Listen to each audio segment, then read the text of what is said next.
Hi Daddy, happy birthday and greetings from a fjord. Yeah. Hello from a coup. Hi Daddy, greetings from Athens. It's the Acropolis.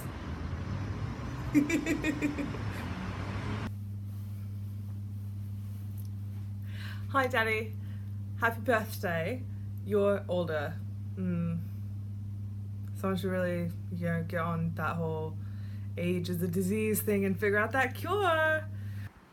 This is for your birthday video. See if I got these right. Your prompts are written on a panini wrapper from 7-Eleven. So, 10 life lessons I've learnt from my father. Number 1, never stop in a doorway. I never appreciated it for what it really was, but this life lesson serves me very well, and it also pisses me off when other people don't follow it because their parents didn't bother to teach it to them. So if you could maybe publish a book with that as the title, because no one will actually read a book in the modern age, but they'll read the title page, and never stop in a doorway is a very good message. Don't go halfway through an action, don't stop literally in a doorway, always consider your situation, always be aware of where you are, move yourself to safety, get out of the way of other people, don't stand in the way of progress. So many interpretations of never stop in a doorway. Number 2, always walk like you know where you're going.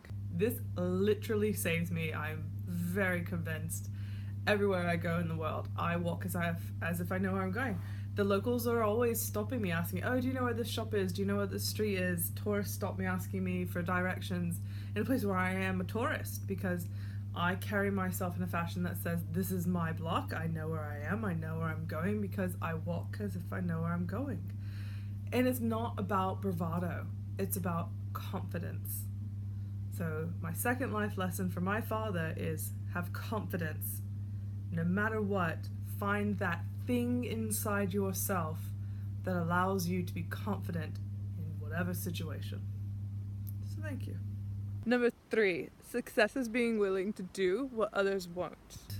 Now, I'm a bit of a failure in many ways. But one of the ways I'm not is I'll put in the effort. I'll do what other people aren't willing to do. I will go that extra mile. I put in that extra hour. I create the situation where my success is inevitable. And it's come true. I'm far, far beyond the majority of my peers. I'm far, far beyond where most people would have thought someone like me from the place I was from, all the places I was from, would ever achieve. Because success is being willing to do what other people won't. Number 4, 3 lefts don't make a right. Life lesson number 4. In my head, this is actually 3 lefts don't make a right. But I know what it's actually about is telling when you're being followed. Because if you make 3 lefts and they follow you, that's not right. To common folk, the phrase is 3 lefts make a right. And to me, that difference, that interpretational difference, that slight twist on the common phraseology, that's what is the message in so many ways, but also that you need to know what's happening around you and to always be looking into that future situation and planning for it, and just being able to tell when you need to take 3 lefts. No one takes 3 lefts. So when do you need to do it, and when is it the right thing to do? Because 3 lefts don't make a right. Number 5, don't walk down a dark alley at night. When I was 17, I went to Ayr University. My father, very generously, sent me a clipping from the home paper of a woman who had very unfortunately gone missing after going clubbing. And I think she was attacked after going clubbing. And then you sent me the clipping of the person who went missing in the parking lot. I think was maybe two clippings. Maybe my memory fallible combining the two. But even before that, the lesson was always, don't walk down a dark alley at night. Don't put yourself in a situation where you have to take care of yourself, where you have to get yourself out of it. Never put yourself in that situation. Value yourself higher than that. Take care of yourself in a way that ensures your sustained success and safety. And just create a world for yourself, and that is your immediate physical world where you are well taken care of. Never walk down a dark alley at night. Number 6, pain doesn't make you do anything. It's just pain. When I tell this to people, that this was a phrase I was raised with, that this was a principle I was raised with, that this is one of the guiding ideas of my life, I get looks. To most people, pain is what stops you. Pain is what tells you that something is wrong. In my world, pain is what tells you that maybe something is wrong, but you don't have to react to that situation. You can choose in every situation, no matter how excruciating it is, you can choose your actions. Number 7, people die.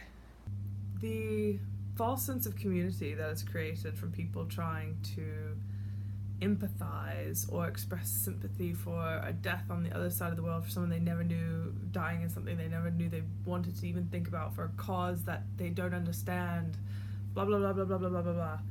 All of these things, people die. It's what we do.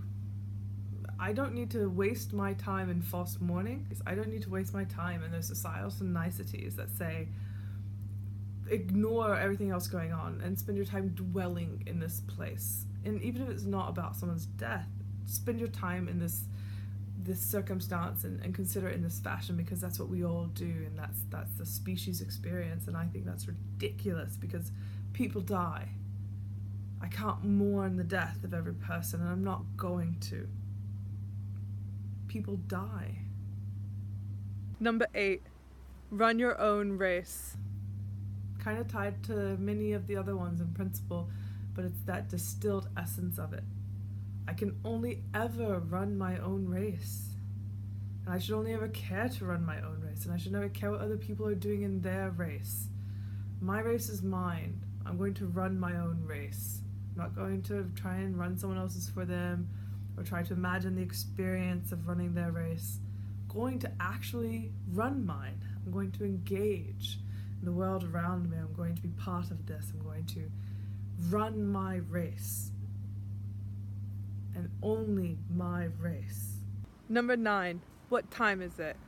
The situational awareness, being able to predict the time just from that constant monitoring of your situation and your surroundings, but not for a negative reason. In constantly monitoring my surroundings and always trying to be aware of the time, I see the sunset in countries and in situations when other people might let it pass.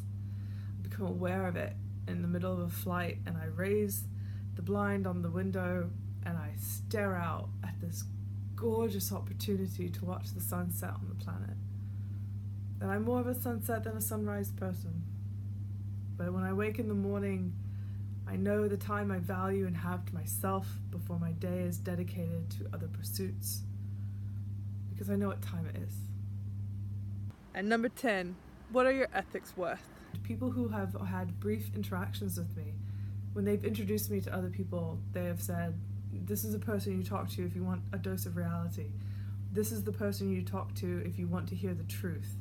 This is the person you talk to if you need that check on whatever you're doing. Because somehow I became known to be honest and ethical and forthright no matter what.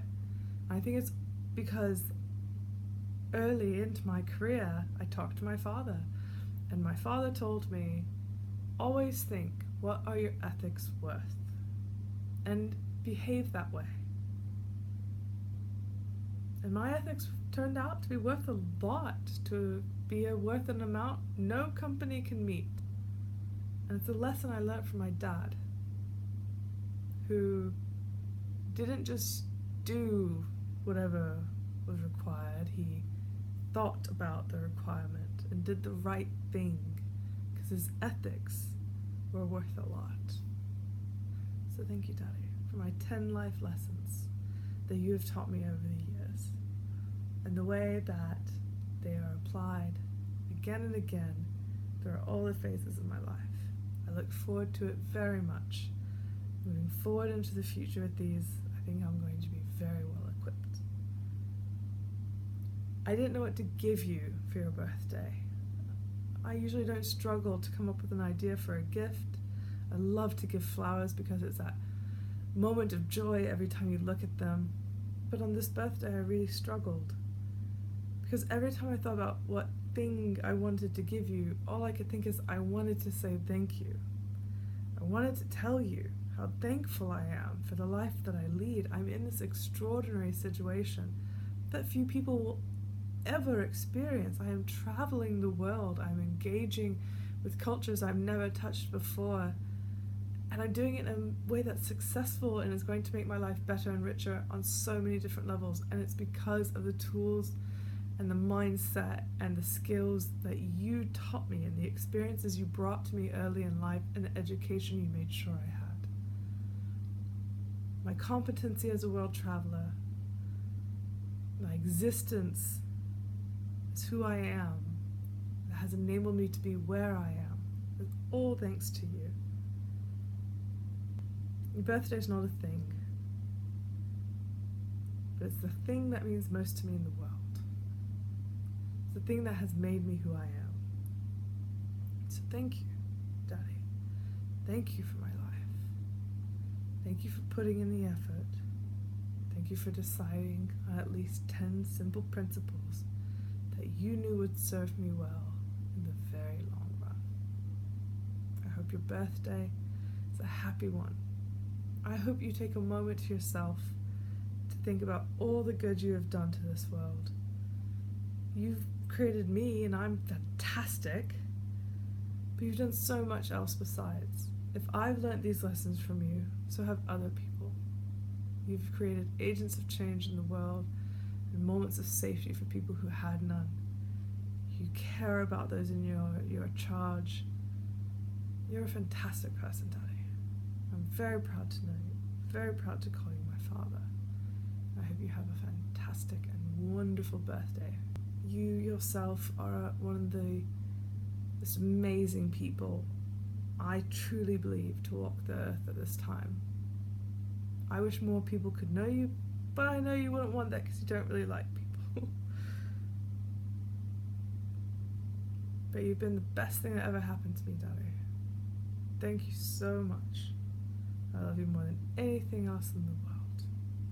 I hope you have a fantastic birthday.